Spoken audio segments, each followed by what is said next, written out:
এবং অ্যাজাইলামের যে ইনফরমেশনগুলো মানুষকে দেয়া, এবং আপনারাও এই অ্যাজাইলাম নিয়ে খুব ভালো কাজ করতেছেন।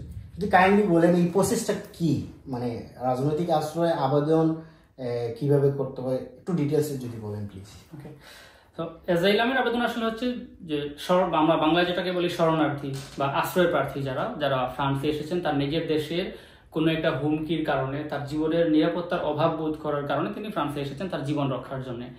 এখন এখানে বেশ কিছু কোড আছে। জেনেভা কনভেনশন আইন আপনারা জানেন, জেনেভা কনভেনশন আইনের আওতায় হচ্ছে অ্যাজাইলামের যেই কেসগুলোকে স্টাডি করা হয়। তো জেনেভা কনভেনশনের ভেতরে যে বিষয়গুলো আছে, রাজনৈতিক মতামতের কারণে বা তার ধর্মীয় মতামত, তার কালচার, তার বর্ণের কারণে বা তার কোনো একটা স্পেসিফিক মতামতের কারণে তিনি কোনো একজন মানুষ বা কোনো একটা গোষ্ঠীর দ্বারা বা তার দেশের সরকারের দ্বারা যদি নির্যাতিত হয়ে থাকেন এবং তিনি যদি তার জীবনের নিরাপত্তার অভাব বোধ করেন, তাহলে তিনি পৃথিবীর যে কোনো দেশে গিয়ে রাজনৈতিক আশ্রয় আবেদন করতে পারেন। জেনেভা কনভেনশনের আওতায় যে দেশগুলো রয়েছে, ইউরোপিয়ান ইউনিয়নের যে দেশগুলো, সেই দেশে তিনি রাজনৈতিক আশ্রয় আবেদন করতে পারেন। তো মূলত এই জেনেভা কনভেনশনটাই হচ্ছে মূল বেস এই অ্যাজাইলামের আবেদনগুলো বিচার করার জন্য।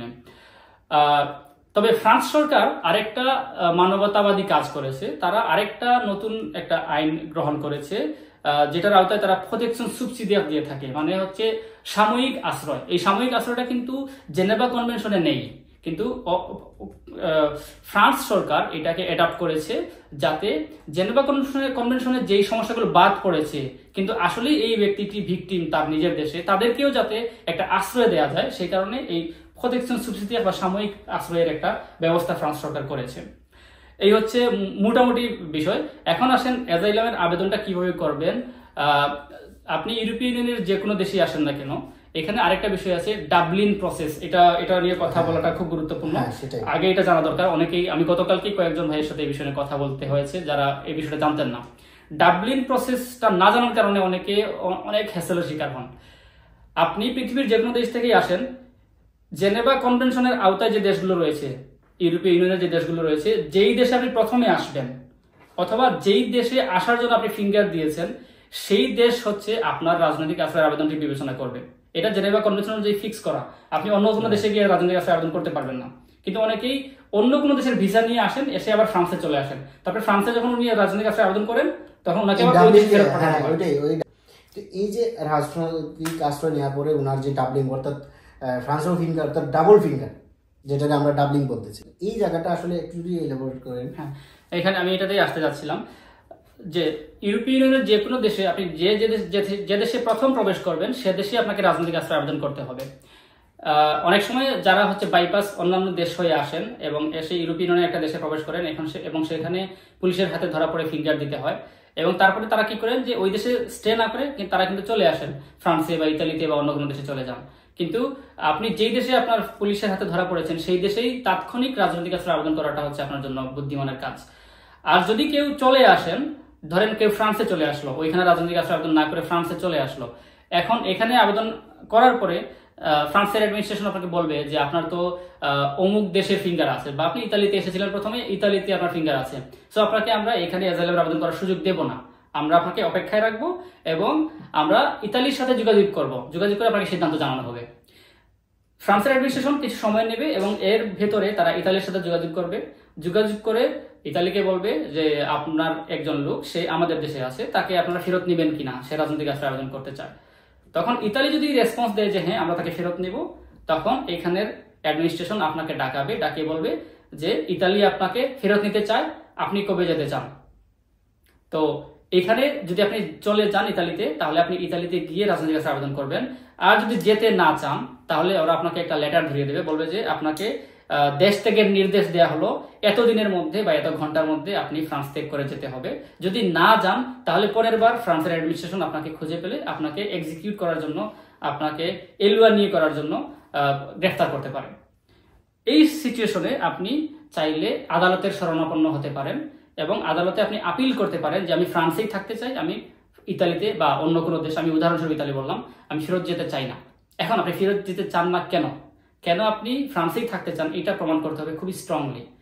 নাম্বার 1 হতে পারে আপনি ফ্রান্সে কোনো একটা মেডিকেল ট্রিটমেন্টের আওতায় আছেন, আপনি যদি এই দেশ থেকে অন্য কোনো দেশে চলে যান, আপনার ট্রিটমেন্ট ব্যাঘাত করতে পারে।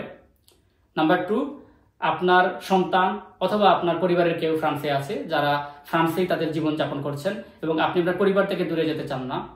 নাম্বার 3, আপনি যেই দেশে এসেছিলেন সেই দেশে আপনি এমন কোনো ঘটনার শিকার হয়েছেন যার কারণে মেন্টালি এবং ফিজিক্যালি কোনোভাবেই আপনি ওই দেশে ফেরত যাওয়াটাকে মেনে নিতে পারছেন না।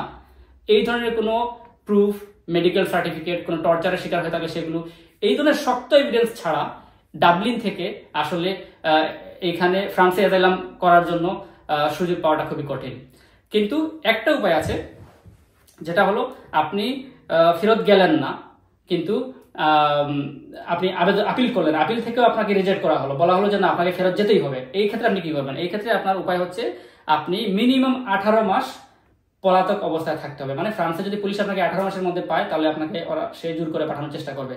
এজন্য 18 মাস পরে আমি একটু যদি আপনার কাছ থেকে জানতে চাই যে জোর করে পাঠানো কি দেশে পাঠানো নাকি আপনার যেই দেশে আপনি প্রথমে এসেছিলেন সেই দেশে?